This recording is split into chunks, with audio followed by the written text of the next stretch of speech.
Hey friends! Today we're talking soup, but not just any soup. One of my favorite soups of all time, egg drop soup.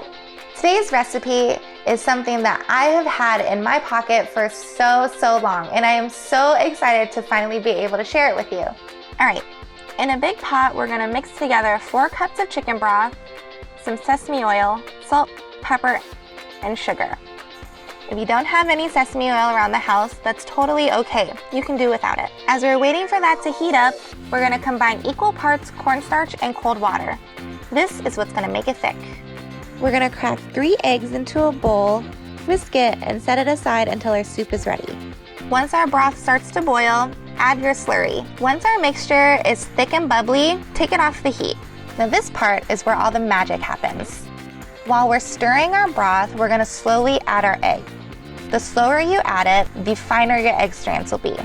The faster you add it, the thicker your egg strands will be. It's all up to personal preference at this point.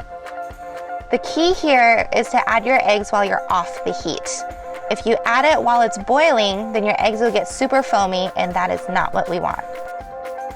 The soup is pretty much done at this point. You can add a little chili oil or some soy sauce for flavor. You can add some sliced green onions on top if you're feeling cute. Whatever you've got lying around could probably go pretty well with this soup.